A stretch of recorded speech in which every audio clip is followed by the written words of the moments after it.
Hi there guys, Optimizer here, and today we're looking at the crossbow and how you can integrate it within your PvP play and how effective it can be against certain types of players. And if you've experienced PvP in this game, you'll probably have come across what I like to call runners. So what do I mean by runners? What I mean by that is a type of playstyle where people like to fake run in, but then they don't run in, and they always do it just to try and gauge a reaction, and you know, it gets incredibly boring if you don't bite. If you don't bite, they just kind of stay out of your range and keep running about and, you know, running around in circles and whatnot, trying to gauge a reaction from you. And at least for me, that gets incredibly boring. And when I'm playing to their game, you know, when I'm biting when I shouldn't have because I'm frustrated and bored from it, that's when they land in a few good hits.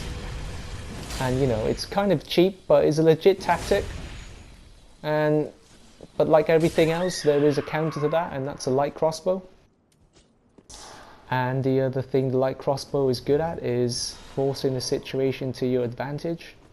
There's certain types of players out there who are just R1 fishers, and you know, they kind of stay out of range, and you know, they wait for you to make the first attack, and then they kind of outrange you by either using a spear or a glaive, which has crazy phantom range, and they'll wear you down that way, and it gets boring to fight against them. And I just like to go on record to say I'm not dissing those playstyles. They're legit styles, they're effective styles. I'm just merely showing a counter to those styles. And to be honest, I think using the crossbow is kind of cheesy as well, but you can always counter it.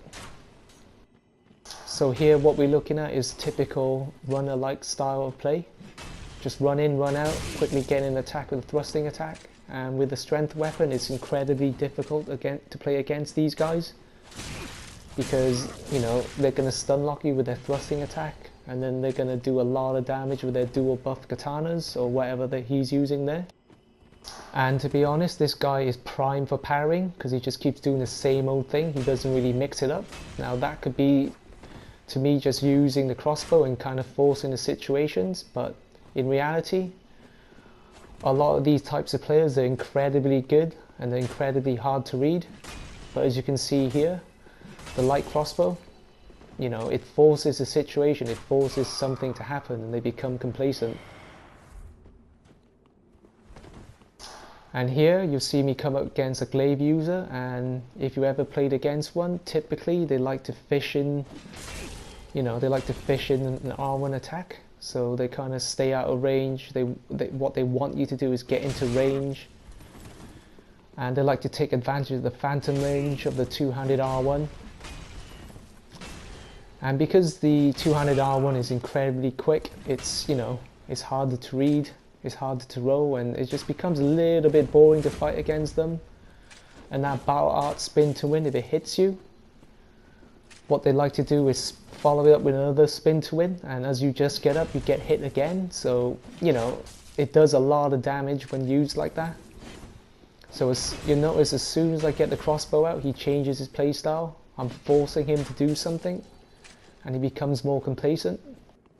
And really, that's what the crossbow is all about, is forcing the other player to get out of their game, get out of the playstyle, because if you play their game, you know, chances are you're going to come out worse than they are, because obviously you're playing their game.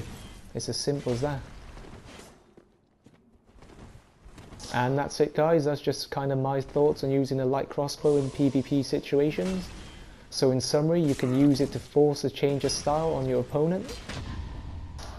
And to be honest, I haven't really made my mind up on whether this is cheap or not, whether it's a cheap tactic to use. To be honest, there's loads of other cheap things you can do in this game, like the Tears of Denial, and you know, buffing your dual katanas to get 100 extra attack damage.